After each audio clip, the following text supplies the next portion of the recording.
Hi everyone, as you might have heard by now, Melbourne is about to get some new trams, and I was recently invited to come have a look at this, a full-scale mock-up of the new design, which is located in a super top-secret warehouse in Melbourne's northern suburbs. These trams will be known as the G-Class and are an Alstom Flexity 2 model, which are found in several places around the world, including Blackpool and the Gold Coast. It's also a fairly close relative of the Flexity Swift, which Melbourne's current newest trams, the E-Class, are based on. However, the G-Class is far from an off-the-shelf model and will be highly customised to suit Melbourne's needs, including a different shaped front, giving it quite a different look to other members of the Flexity 2 family. Because Melbourne's tram network has a lot of mixed traffic running, we have a much higher accident rate than most modern systems, and the front has been designed to easily interchange damaged parts, minimising downtime for repairs. The tram also has quite a distinct nose, which is designed to reduce the risk of serious injury in the case of a pedestrian collision. The G-Class will be made up of 3 sections: a short middle section, which holds the pantograph and has a fixed wheelbase, and the 2 end sections, which have a swivelling bogie. You might have already spotted this, but while the mock-up is full scale, it isn't full length. It's a model of half the tram, demonstrating one complete end unit and half the middle. Internally, the end wall is a mirror, giving the illusion of a full-length tram. The G-Class will be 25 metres long, which is about 8 metres shorter than an E-Class, and the total crush capacity will be around 150 passengers, down from 210 on the E.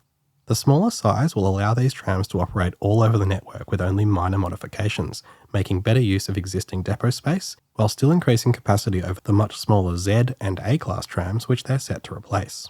The modular design of the Flexity 2 does also offer a 5-section option, by adding a second short middle section and an intermediate module suspended in the middle, so that could be an option in the future.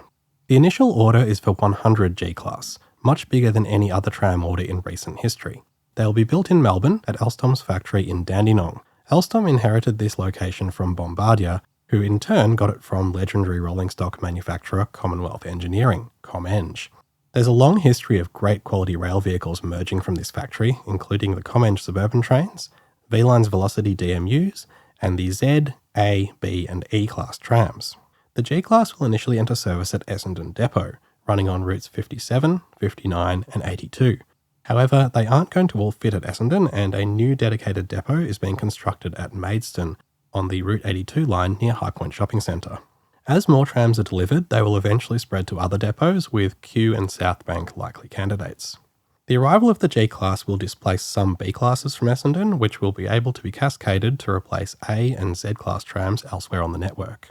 In a first for a Melbourne tram, the G-Class will be fitted with an onboard battery, which will help reduce the tram's peak current draw from the grid, crucially allowing them to be introduced network-wide without the need to increase substation capacity, something that has been a limitation for the power-hungry E-Class, and it's expected that the Gs will use 30 to 40% less energy per passenger when compared to the Es. The battery will charge as required from the normal overhead power supply and, of course, during regenerative braking. Now in a moment we'll take a look inside, but first we do need to answer the question that everyone's been asking. If the previous 5 Melbourne tram classes have been A, B, C, D and E, why have we skipped F and gone straight to G? Well, firstly, there are some historical precedents for skipping letters for various reasons.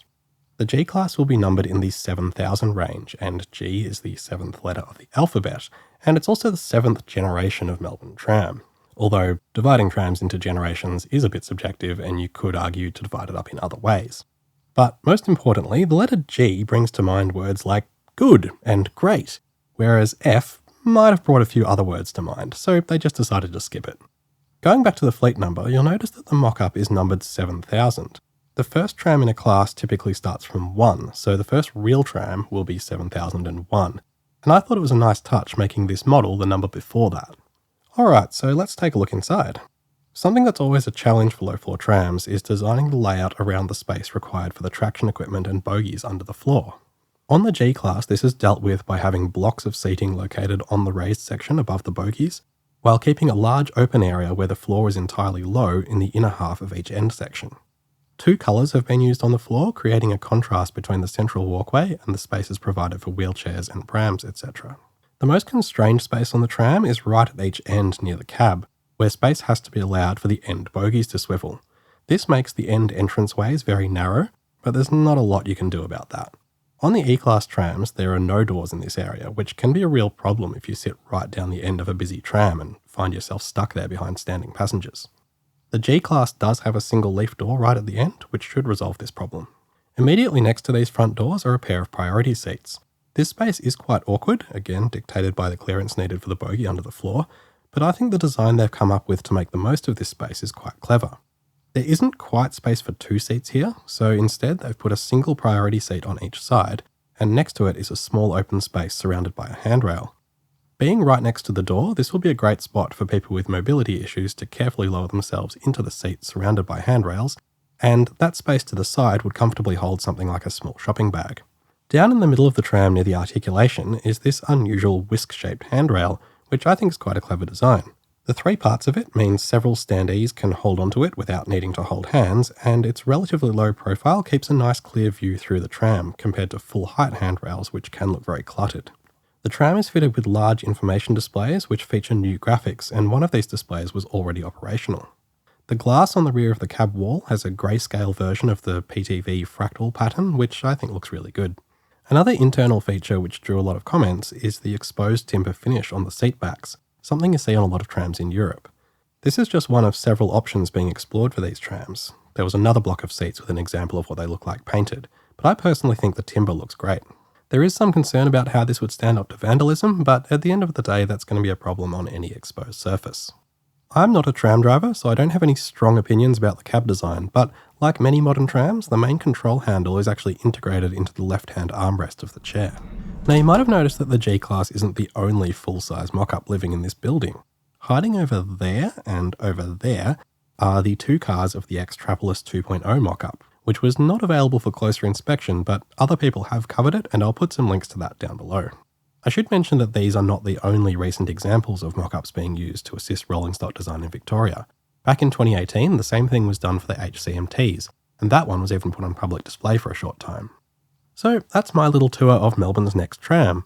The best thing about this project is the huge level of stakeholder consultation that's going into the design. The mock-up has been used to get feedback from all sorts of people, including industry experts and tram drivers, public transport advocates, people with a range of disabilities and special needs, as well as people with a knowledge of tramway history and random enthusiasts like myself. The high effort going into perfecting this design is really good to see, and a far cry from the situation 20 years ago where we were buying imperfect trams off the shelf with little concern for local conditions. A huge thank you to the Next Generation Tram Project team for having me, and I'm certainly looking forward to seeing the final product out on the rails when they begin testing in 2025. Thanks also to my supporters on Patreon who help keep this channel moving, and thanks for watching.